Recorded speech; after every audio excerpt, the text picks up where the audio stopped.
Capturing a picture today is so easy that we take it for granted. But the first instant photography was all thanks to the Polaroid camera.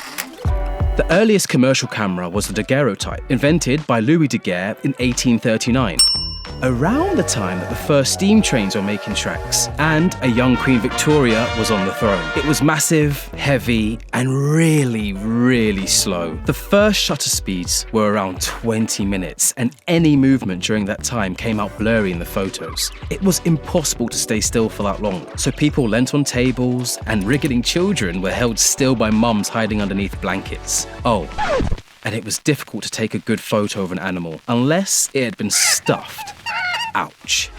Photographers knew they could do better, so they innovated. They changed the cameras, the chemicals, the plates, and William Henry Fox Talbot invented the calotype process, which could make loads of prints from just one photo negative. The photographs still needed to be developed though, which meant hanging out in a dark room with chemicals including mercury, iodine, potassium cyanide, and ether. This process was really toxic and sometimes explosive. Then, in 1888, the Kodak No.1 camera arrived. It was much simpler. All you had to do was use up the 100 shots on the plastic film rolled up inside the camera, send the whole thing back to Kodak and wait for them to send the photos and camera back. But this could take weeks.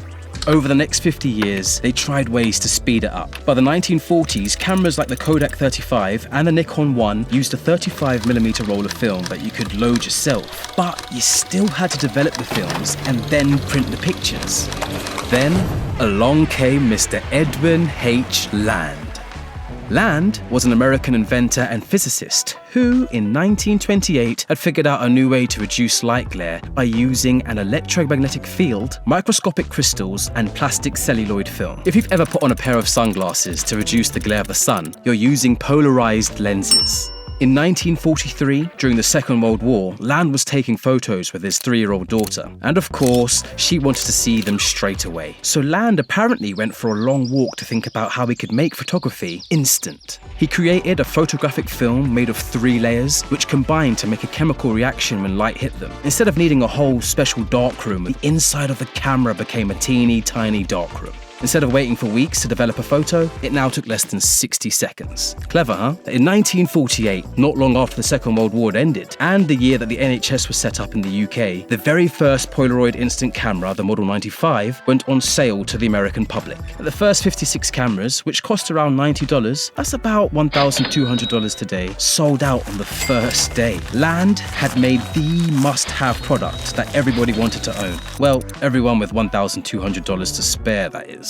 Blimey. Land kept innovating, and in 1973, he introduced the SX-70. This was the first Polaroid that printed the picture out of the front and had the iconic white border. In the 1970s, rival instant cameras and high-quality film cameras, which could be developed in just 1 hour, started to make trouble for Polaroid. But it was the arrival of digital cameras that were the biggest problem. These instant photos didn't need expensive film. The age of the instant camera was over. Or was it? Just as the new millennium was about to start, Fujifilm launched the super cute Instax camera. It was a huge hit. Instax was cheaper and more reliable, but never underestimate the power of nostalgia. Even though they announced that they would stop making instant cameras and film in 2008, a new company bought the brand 9 years later, renamed themselves Polaroid Originals, and even released a whole new camera. Today, instant cameras are enormously popular, like billion-dollar industry popular.